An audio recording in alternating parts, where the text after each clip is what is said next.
Hey, welcome back. Let's get into a little bit more Caravaggio, our Italian Baroque painter. I've got one more painting to share with you. Let's take a look. All right, this is called the Crucifixion of St. Peter from circa 1601. It's right, again, while things were good, they were very, very good in Caravaggio's career. But yes, watch the documentary, part of the series of The Power of Art by Simon Sharma, to take a look at his controversies, his violent temper, this master of portraits of famous saints, harrowing, Baroque, dramatic themes, his signature spotlighting, all of that. It's almost like for naught when he can't seem to control the demons within him. All right, but let's take a look at this one. Crucifixion of St. Peter is the title, from circa 1601. And let me make myself disappear here for a minute here so that we can appreciate the whole painting. I think I'm blocking it a little bit here.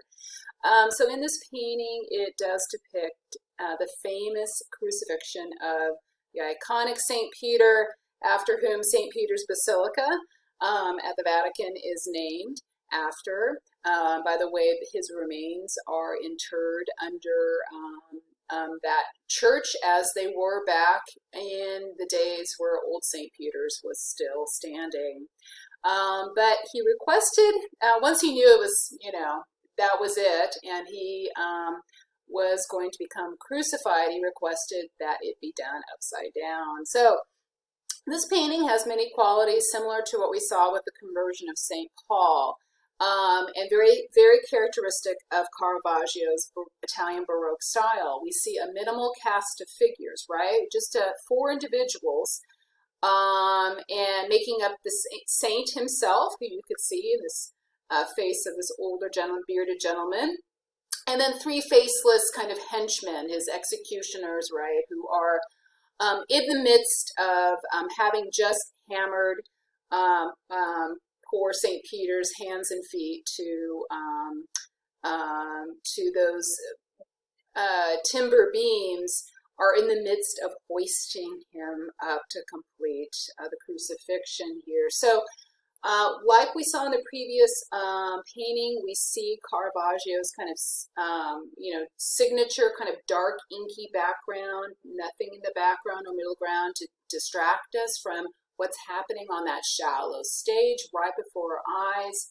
Great Baroque tenebrism, right? That theatrical lighting where you get this high contrast lighting illuminating the main figure of St. Peter. Now, like we've seen, what you'll see here is, in the Renaissance, maybe we would see crucifixion scenes of Christ, for instance, where it would be, the scene of grief. It's the crucifixion's already happened, and it's a quiet, contemplative, balanced composition, right? That would be a very high Renaissance choice of a very common subject in art history. We saw that even in Grunewald's Eisenheim altarpiece with his depiction of a crucifixion scene.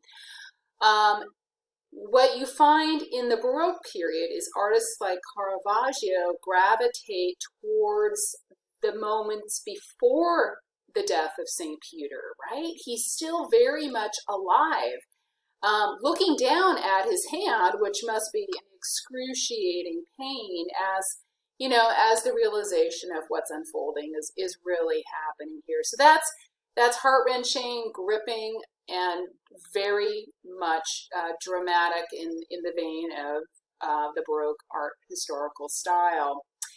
And again, focusing on his face in this way, we can see that Caravaggio has once again painted an everyday relatable face. In fact, the whole body of St. Peter, right, is very relatable. He's not idealized with overly sculpted physique like we might have seen in the work of Michelangelo, for instance. And the face is unidealized. It's again the face of somebody of older years. It's got wisdom and seasoning, if you will, on among the wrinkles and folds of his face. It's not some kind of, overly idealized, handsome face, for instance. And that, of course, as I've mentioned before, makes him more relatable. All right, what else is going on here? Another thing we are encountering in Baroque art is the love of diagonals, right? We talked about how, again, it's not just one of those compositions we see in the Renaissance where you'd have a central focus, kind of like Leonardo's Last Supper table, and then a kind of a symmetrical arrangement of figures on either side of the central focus. Here, no. Even though Peter is in the center of the painting, you can see the way he is positioned on that crucifix forms a diagonal that cuts the painting almost in half. Then you have additional diagonals. If I use my mouse here, you can see the men are using a rope to hoist and try to elevate that crucifixion going on here. Another gentleman, well, I shouldn't call him a gentleman, he's really a villain in this story, right, is using his back to kind of hoist the weight of the wood and the adult body weight of St. Peter up as well. So there's this struggle, right? There's this pushing and pulling, and then the weight, of course, of Peter and the crucifix as well is creating that visual tension we've met before in the art of mannerism in Pontormo's, right, Entombment of Christ. That's visual tension, that idea of implied weight and struggling against it.